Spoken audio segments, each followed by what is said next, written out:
حضرت سیدنا امام حسین رضی اللہ تعالی عنہ آپ شہر مکہ میں تشریف فرما تھے جب آپ کو اہل کوفہ کے معززین کے خطوط آنے شروع ہوئے، اور پھر ان خطوط کی تعداد ایک دو پر نہیں تھی۔ علماء نے اس کی تعداد کو 40,000 تک بیان کیا، اتنے خط آپ کو آن پہنچے تھے۔ خطوط کی کثرت کو دیکھ کر سیدنا حضرت امام علی مقام رضی اللہ تعالی عنہ نے کوفہ جانے کا فیصلہ کیا۔ جلیل القدر صحابہ کرام نے آپ کی بارگاہ میں عرض کی کہ بندہ نواز آپ کوفہ تشریف نہ لے جائیے، اور اگر کوفہ جانا ہی چاہتے ہیں تو پھر ہم آپ کے ساتھ جانے کے لیے تیار ہیں۔ صحابہ کرام علیہم الرضوان کے مشورے کے مطابق آپ نے پہلے اپنی طرف سے ایک نمائندے کو کوفہ کی جانب روانہ کیا تاکہ وہاں کے حالات کا جائزہ لیا جائے، اور وہ حضرت سیدنا امام مسلم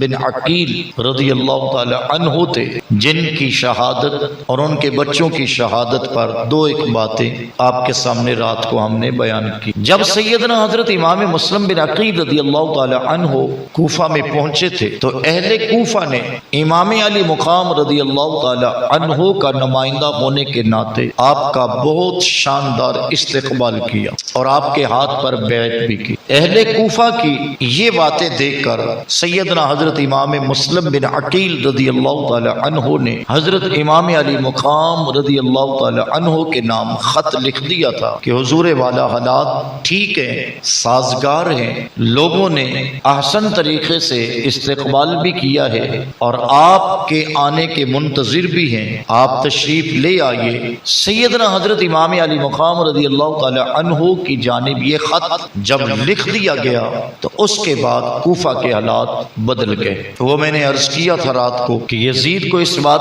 کی خبر ہوئی تو اس نے ان حالات کو کنٹرول کرنے کے لیے حضرت نعمان بن بشیر جو کہ پہلے سے ہی کوفہ کے گورنر تھے انہیں ہٹایا گیا، اور زمانے کا ایک بدبخت شخص جو ابن زیاد کے نام سے جانا گیا، اس شخص کو کوفہ کی جانب روانہ کیا گیا۔ اس شخص نے آتے ہی حالات کو بدل دیا اور سیدنا حضرت امام مسلم بن عقیل اور آپ کے بچوں کو بے دردی کے ساتھ شہید کروایا۔ حضرت امام علی مقام رضی اللہ تعالی عنہ ابھی مکہ میں تھے کہ آپ نے 8ویں ذی الحجہ کو کوفہ کی جانب جانے کا ارادہ فرمایا۔ جب صحابہ کرام علیہم الرضوان کو اس کی خبر ہوئی کہ آپ کوفہ جانے کا ارادہ فرما چکے ہیں تو صحابہ کرام آپ کی بارگاہ میں بار بار حاضر ہوتے رہے۔ سیدنا حضرت عبداللہ بن عباس رضی اللہ تعالی عنہما، حضرت سیدنا عبداللہ بن زبیر رضی اللہ تعالی عنہما اور دیگر صحابہ آپ کی بارگاہ میں آئے اور عرض کی، اے نواسہ رسول، آپ کوفہ کی جانب تشریف نہ لے جائیے۔ آپ بار بار یہی فرماتے کہ آپ مجھے نہ روکو، میرے ذمے ایک کام اللہ کے محبوب نے لگا دیا ہے، اب اس کام کو کرنے سے میں رکنے والا نہیں ہوں۔ جلیل القدر صحابہ نے عرض کی کہ حضور اگر جانا ہی ہے تو ہم آپ کے ساتھ جانے کو تیار ہیں۔ ارشاد فرمایا کہ میں کوئی جنگ لڑنے تھوڑا جا رہا ہوں، ہم تو اللہ کے دین کے لیے جا رہے ہیں۔ سیدنا حضرت امام علی مقام رضی اللہ تعالی عنہ نے کوفہ کی طرف روانگی اختیار کی۔ آپ کے کوفہ جانے کا علم جب شہر مدینہ میں آپ ہی کے بھائی حضرت امام محمد حنفیہ رضی اللہ تعالی عنہ کو ہوا تو وہ زار و قطار اس بات پہ رونے لگ گئے، اتنا روئے کہ آپ کے آنسوؤں سے وضو والا برتن بھی بھر گیا، اور آپ روتے تھے اور ساتھ فرماتے تھے کہ مجھے ڈر لگ رہا ہے کہیں میرے بھائی کو شہید نہ کر دیا جائے۔ حضرت عبداللہ ابن عباس رضی اللہ تعالی عنہما نے بھی اپنا خدشہ ظاہر کر دیا، حضور آپ کوفے جا رہے ہیں، مجھے ڈر لگ رہا ہے کہ کوفے والے کہیں آپ کو شہید نہ کر دیں۔ لیکن سیدنا حضرت امام حسین رضی اللہ تعالی عنہ نے فیصلہ فرما لیا تھا کہ اب ہم نے کوفہ جانا ہی ہے۔ کسی نے کہا حضور جانا تو ہے ہی، حج کے ایام میں اور دنیا کے مسلمان حج کرنے کے لیے یہاں آ رہے ہیں، آپ نے بھی 25 حج مدینہ سے مکہ آ کر پیدل فرمائے ہوئے ہیں، تو چلو جاتے جاتے یہ حج بھی کرتے جائیے۔ ارشاد فرمایا کہ میں حج کی بقا کے لیے وہاں جا رہا ہوں، میں چاہتا ہوں کہ میں وہاں جاؤں تاکہ میرے جانے سے حج کی بقائی نہیں بلکہ دین بھی باقی رہ جائے گا۔ یہ فرمانے کے بعد آپ کوفہ کی طرف روانہ ہوئے۔ رستے میں مختلف لوگوں سے ملاقاتیں ہوتی رہی اور جو ملاقاتیں ہوئیں ان میں دو خبریں واضح ہوتی رہی۔ ایک خبر یہ تھی کہ حضور وہاں نہ تشریف لے جائیے، ان لوگوں کی دل تو آپ کی طرف ہیں لیکن ان کی تلواریں آپ کی طرف نہیں ہیں۔ وہ لوگ باتوں سے تو آپ کی طرف ہیں لیکن اندر میں بات کچھ اور ہے۔ ایک مقام ایسا بھی آیا جہاں پر ایک مسافر نے اس بات کو بھی بیان کر دیا کہ آپ کے چچا زاد بھائی حضرت امام مسلم بن عقیل اور ان کے بچوں کو بے دردی کے ساتھ شہید کر دیا گیا۔ سیدنا حضرت امام حسین رضی اللہ تعالی عنہ نے جب یہ خبر سنی تو آپ کی آنکھیں بھر آئیں اور آپ رضی اللہ تعالی عنہ نے پھر بھی اپنے فیصلے کو نہیں بدلا بلکہ آپ نے کوفہ کی جانب اپنے سفر کو جاری رکھا۔ کوفہ سے کچھ پہلی مسافت پر جب سرزمین کربلا آئی تو یہاں آ کر حضرت حر نے آپ کے قافلے کو روک لی، چونکہ ابن زیاد نے چاروں طرف اپنے فوجی کھڑے کیے ہوئے تھے کہ کسی سمت سے بھی آپ آئیں تو آپ کو وہاں روک لیا جائے اور کوفے میں آپ کو نہ آنے دیا جائے۔ وہ اس بات کو بھی جانتا تھا کہ اگر آپ کوفہ میں آ گئے تو لوگ آپ کے چہرے کو دیکھ کر کہیں آپ کی طرف نہ چلے جائیں، آپ کے واز کو سن کر آپ کے بیان کو سن کر کہیں لوگ پھر نہ مجھے چھوڑ جائیں۔ اس لیے یہ فیصلہ کیا ہوا تھا کہ سیدنا حضرت امام علی مقام رضی اللہ تعالی عنہ کو کوفہ میں نہ آنے دیا جائے۔ اس لیے حضرت حر نے کربلا کی سرزمین پر آپ کو روک لیا۔ بعض روایات میں یہ بھی بات ہے کہ جب آپ کا قافلہ اس جگہ پر پہنچا تو لوگوں سے پوچھا کہ اس جگہ کو کیا کہا جاتا ہے۔ کسی نے کوئی نام بتایا، کسی نے کوئی نام بتایا، ایک نے کہا کہ اس جگہ کو کربلا کہتے۔ آپ نے حکم دیا کہ ہماری سواریوں کو روک لیا جائے اور سواریوں سے سامان اتار لیا جائے اور یہیں پر ہی خیمے نصب کر دیے جائیں۔ بعض علماء نے یہ بھی بیان کیا ہے، آپ سے پوچھا گیا کہ آپ یہیں کیوں رکنے کا فیصلہ فرما رہے ہیں، تو آپ نے اس بات کو واضح کیا کہ میں حضور نبی اکرم صلی اللہ علیہ وسلم کی گود میں کھیل رہا تھا جب حضرت جبریل نے آ کر ہماری شہادت کی خبر سنائی اور ساتھ ہی اس سرزمین کی مٹی حضور کو دکھائی گئی تھی۔ دوسری بات، سیدنا حضرت علی المرتضی شیر خدا کرم اللہ وجہہ الکریم کا جب دور خلافت تھا، چونکہ آپ کے خلافت کا زیادہ وقت کوفہ میں گزرا ہے، ایک مرتبہ آپ بھی فرات کے کنارے سے واپس کربلا کی طرف آ رہے تھے، اسی جگہ پر آپ رکے اور اس مٹی کو اٹھا کر کبھی سونگتے ہیں، کبھی آپ کی آنکھوں سے آنسو جاری ہو جاتے ہیں۔ تو آپ کے رفقا نے پوچھا، یا امیر المومنین، آپ اس جگہ پر کیوں بیٹھ گئے اور اس مٹی کو کیوں دیکھ رہے ہیں بار بار اور اس مٹی کو سونگ کیوں رہے ہیں؟ تو مولا کائنات شیر خدا نے بھی اس وقت یہی فرمایا تھا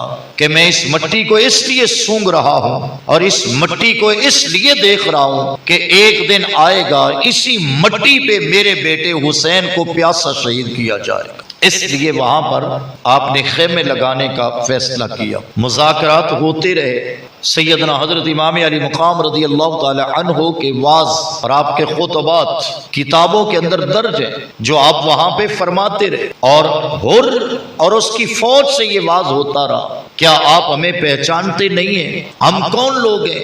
کہاں سے آئے ہیں؟ کس مقصد کے لیے آئے ہیں؟ یہ مذاکرات بھی چلتے رہے۔ سنجیدہ قسم کی کچھ باتیں آپ لوگوں تک رکھنے کی کوشش کر رہا ہوں۔ اب جب حضرت حر اور امام علی مقام رضی اللہ تعالی عنہ کے درمیان بہت سے دن گزر گئے، یہ واقعہ آپ نے سنا ہوا ہے، 7ویں محرم کو تو پانی بند کر دیا گیا اور یہ معاملہ چلتا چلتا 9ویں محرم تک جب پہنچا۔ 9ویں محرم تک سیدنا حضرت امام علی مقام رضی اللہ تعالی عنہ اور حضرت حر کے درمیان مذاکرات رہے۔ جب ابن زیاد کو یہ پتا چلا کہ ابھی تک کوئی بات سامنے نہیں آئی تو پھر اس نے عمر بن سعد کو ایک فوجی دستہ دے کر بھیجا۔ تھوڑا سا تعارف دے دوں، عمر بن سعد عمر بن سعد یہ ایک شخص ہے جس نے آقا امام حسین رضی اللہ تعالیٰ عنہ کے قافلے پہ سب سے پہلا تیر چلایا تھا۔ یہ شخص کوئی عام شخص بھی نہیں تھا۔ عمر بن سعد میرے حضور کے ایک عظیم صحابی حضرت سعد بن ابی وقاص کا بیٹا بھی تھا۔ اس شخص کا مقدر اس کو کہاں لے آیا، اس کے نصیب اس کو کہاں کھینچ کے لے گئے۔ اتنا بڑا بلند پایا اس شخص کا نصیب ہو سکتا تھا کہ یہ حضور علیہ السلام کے ایک پیارے صحابی کا بیٹا ہے، حضرت سعد بن ابی وقاص کا بیٹا ہے۔ اور حضرت سعد بن ابی وقاص وہ عظیم صحابی ہے جس نے جنگ احد کے اندر نبی اکرم صلی اللہ علیہ وسلم کے سامنے اپنے آپ کو دیوار بنا لیا تھا، اور اتنے بڑے تیر انداز تھے آپ کہ آپ کا نشانہ خطا نہیں ہوتا تھا۔ اور غزوہ احد کے موقع پر جب انہوں نے تیر اندازی کی تھی تو ان کی کمان میں تیر ڈالنے کے لیے حضور ان کو تیر پکڑاتے تھے اور ساتھ یہ فرماتے تھے، اے سعد کفار پہ تیر چلاؤ، تم پہ محمد مصطفیٰ کے ماں باپ قربان ہو جائیں۔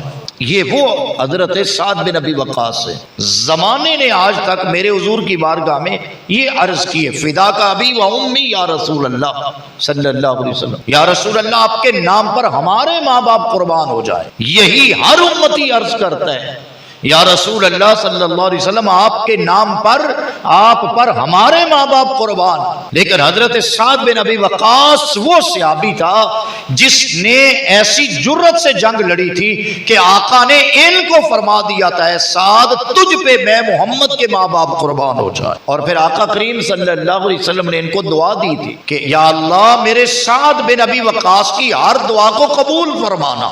صحابہ کرام علیہم الرضوان فرماتے ہیں، نبی پاک صلی اللہ علیہ وسلم کے پردہ فرما جانے کے بعد ہم حضرت سعد بن ابی وقاص کے پاس آیا کرتے تھے، اور حضرت سعد بن ابی وقاص دعا کے لیے ہاتھ اٹھا کر چہرے پہ پھیر کر نیچے بعد میں آتے تھے، اللہ ان کی دعا کو پہلے قبول فرماتا تھا۔ اتنے بڑے بلند پایا صحابی ہیں جن کا بیٹا عمر بن سعد تھا، اور عمر بن سعد کا مقدر اور اس کا نصیب اس کو اور اس کی بدبختی اس پر ایسی غالب آئی کہ کربلا کے میدان میں آقا امام حسین کے سامنے کھڑا ہونے والا اور حضرت امام علی مقام کے قافلے پر سب سے پہلا تیر چلانے والا یہ بدبخت تھا، یہ سامنے آیا۔ اس کے ساتھ بہت سارے مذاکرات ہوئے۔ سیدنا حضرت امام علی مقام رضی اللہ تعالیٰ عنہ کی تین باتیں حضرت حر نے عمر بن سعد کے آگے رکھی۔ عمر بن سعد سے حضرت حر نے کہا تھا کہ اے عمر بن سعد تو جانتا نہیں کن کے خلاف تلوار نکالنے جا رہا ہے؟ تجھے اتنا نہیں پتا کہ یہ اللہ کے رسول کی بیٹی کے بیٹے ہیں؟ عمر بن سعد تجھے کیا ہو گیا ہے؟ ان کا قصور کیا ہے؟ کون سی غلطی انہوں نے کی ہے کہ آج تو اتنا بڑا لشکر لے کر ان پر تیر چلانے آ گیا ہے؟ ایک محتاط لائن پڑھ رہا ہوں، باتیں تو بہت ساری ہیں۔ عمر بن سعد نے حضرت حر سے کہا تھا میں خود اختیار میں ہوتا تو شاید ان باتوں کو مان لیتا، لیکن میں کیا کروں، تیرا امیر نہیں مانتا۔ یعنی ابن زیاد اس بات کو ماننے کو تیار ہی نہیں ہے۔ ابن زیاد نے فقط مجھے دو باتیں ہی دے کر بھیجا ہے، جاؤ جا کر یا تو حسین سے بیعت طلب کرو یا پھر جنگ کرو۔ تب حضرت حر کی آنکھیں کھلی۔ یہاں آ کر یہ کہنا حق بنتا ہے کہ اب آ کر ایک لمحے نے حر کو حضرت حر بنا دیا۔ یہاں یہ بات آئی تھی، اشعار کے بغیر یہ تقریر ہے، اور چاہتا ہوں تاکہ آپ اس کو صرف سننے کی حد تک نہ رکھیں بلکہ اس پر غور و فکر کریں یہ بات کیا ہے اور اس بات کو کیوں بار بار بیان کیا جاتا ہے۔ اب جب یہ بات حضرت حر اور عمر بن سعد کے درمیان ہوئی تو تب حضرت حر نے اسی وقت عمر بن سعد کو چھوڑا اور پھر اپنے سپاہیوں کو لے کر وہیں سے آپ چل کر سیدنا حضرت امام حسین کے قدموں میں آئے۔ حالانکہ اس سے پہلے تک حضرت امام حسین رضی اللہ تعالیٰ عنہ الگ نماز پڑھ رہے تھے، یہ الگ پڑھ رہے تھے، لیکن اب آ کر آنکھوں سے پردہ اٹھا تو حضرت حر بارگاہ آقا امام حسین میں پہنچے تو آنکھیں جھکی جھکی تھی، دل جھکا جھکا تھا، آنکھوں سے آنسو بہ رہے تھے۔ میرے آقا امام حسین نے پوچھا اے ہور کیا ہو گیا ہے؟ عرض کرتا ہے سونا غلطی ہو گئی جو آپ کو روک بیٹھا، اب سوچ رہا ہوں میرے ایک طرف جنت ہے ایک طرف دوزخ ہے، فیصلہ کر رہا ہوں جانا کس طرف ہے۔ تو آپ آقا امام حسین نے پوچھا اے ہور پھر کہاں جانے کا فیصلہ کیا؟ کہا اس بات پر ایمان تیار ہو چکا ہے، ادھر کیوں جاؤں، اب ادھر ہی جاؤں گا جہاں جنت کے سردار تشریف لا چکے ہیں۔ کہا اب تو آنکھوں سے نظر آ رہا ہے، اب جنت کے سرداروں کو چھوڑ کر کہیں اور جاؤ، رسول اللہ کے نواسوں کو چھوڑ کر کہیں اور جاؤ، کیونکہ جانتا ہوں نبوت آپ کے گھر کی ہے، امامت آپ کے گھر کی ہے، ولایت آپ کے گھر کی ہے، سیاست آپ کے گھر کی ہے، شہادت آپ کے گھر کی ہے، قرآن آپ کے گھر میں اترا ہے، جھولے فرشتوں کے آپ نے جو فرشتوں نے جھولے آپ کے جھلائے ہیں، مصطفیٰ نے کندھوں پر آپ کو بٹھایا ہے، جن کی شانیں عرش و فرشوں پہ بیان ہوتی ہے وہی تو حسین ابن علی ہے۔ سونا معاف کر دیجئے، اب جنگ لڑنے نہیں آیا ہوں، نبی کے نواسوں پہ جان قربان کرنے آیا ہوں۔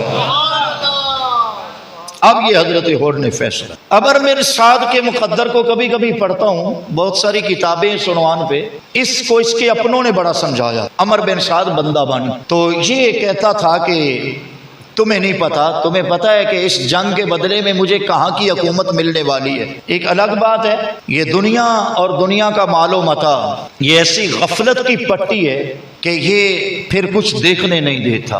ہم نہیں جانتے، قرآن مجید میں ایسے بہت سارے واقعات موجود ہیں جن لوگوں نے دنیا کے مال و متاع کے لیے اللہ کے نبیوں کو نہیں پہچانا۔ یہی سبب تھا ابو جہل کا کہ وہ ایک سرداری کے لیے نبی پاک صلی اللہ علیہ وسلم کو نہ پہچان سکا۔ اس دنیا کے مال و متاع، اس کی حبس اور اس کے حسد نے آنکھوں پہ پٹی باندھی تھی۔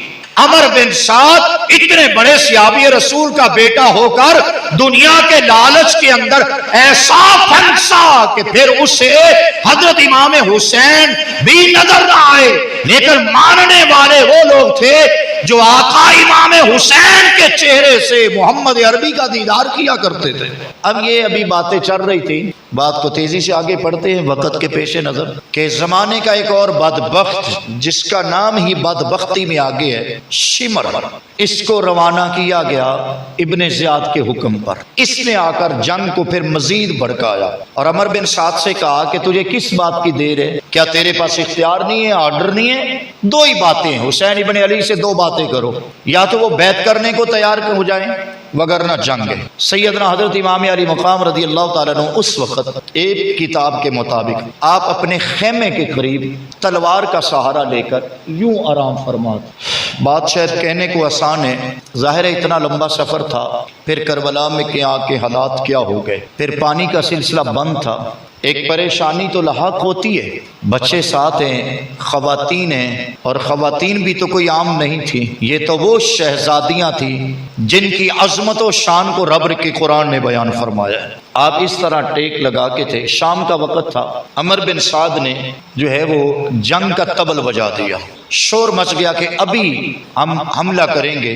وہ لفظ پڑھوں کتابوں میں جو لکھے ہوئے ہیں تو آپ بھی حیرت میں پڑ جائیں گے کہ یہ کیا ہوا تھا۔ تو جب ان کی فوج کے درمیان شور بچا، سیدنا حضرت امام علی مقام رضی اللہ تعالی عنہ تلوار کی آڑ لے کر آرام فرماتے اور ادھر یہ شور مچ گیا۔ یہ 72 نفوس ہے اور آگے سے ایک روایت کے مطابق 18,000 کا لشکر ہے یا 22,000 کا لشکر ہے جو ان پہ حملہ کرنے کو تیار ہے، اور ادھر جب یہ شور مچا کہ جنگ کے لیے تیاری کرو، تیر اندازوں کو کہا گیا کہ اپنی کمانوں کو کس لو۔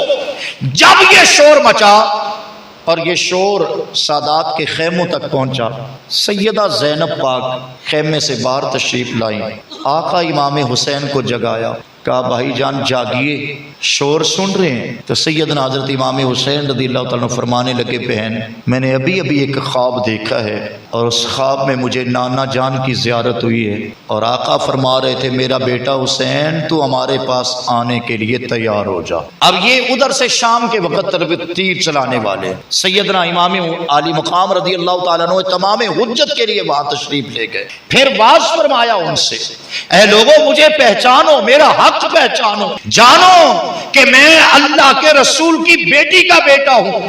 وہ ماننے کو تیار ہی نہیں۔ پھر آپ نے فرمایا اچھا یہ کون سا اصول ہے؟ جنگیں بھی تو کسی اصول کے تحت لڑی جاتی تھی، یہ کون سا اصول ہے کہ شام کے وقت حملہ کر دیا جائے؟ چلو یوں کہو کہ آج رات کی ہمیں مہلت دے دیں، جب صبح کا سویرا طلوع ہوگا ہم اس پہ فیصلہ کر دیں گے۔ کسی بدبخت نے کہا کہ اب ایک رات کی مہلت کیوں مانگتے ہو؟ تو آقا امام حسین فرمانے لگے ہم ایک رات کی مہلت بھاگنے کے لیے تھوڑا مانگ رہے ہیں، ہم اس رات کی مہلت اس لیے مانگ رہے ہیں کہ ہمیں اپنے رب کی عبادت کا بڑا شوق ہے۔ صبح کا کیا بھروسہ زندگی وفا کرے کہ نہ کرے، اس رات کو آخری رات جان کر اپنے رب کی عبادت کر لے۔ یار رک کے ایک بات کر رہا ہوں، کچھ لوگ یہ کہتے ہیں کہ یزید یہ تھا وہ تھا وہ تھا، ہم اتنا کہیں گے یزید فاسق تھا، بے نمازی تھا، نمازیوں کو مذاق کرنے والا تھا، لیکن آقا حسین پاک کی عظمت و شان کو دیکھیے تو سیدنا امام حسین پاک وہ عظیم ہستی ہیں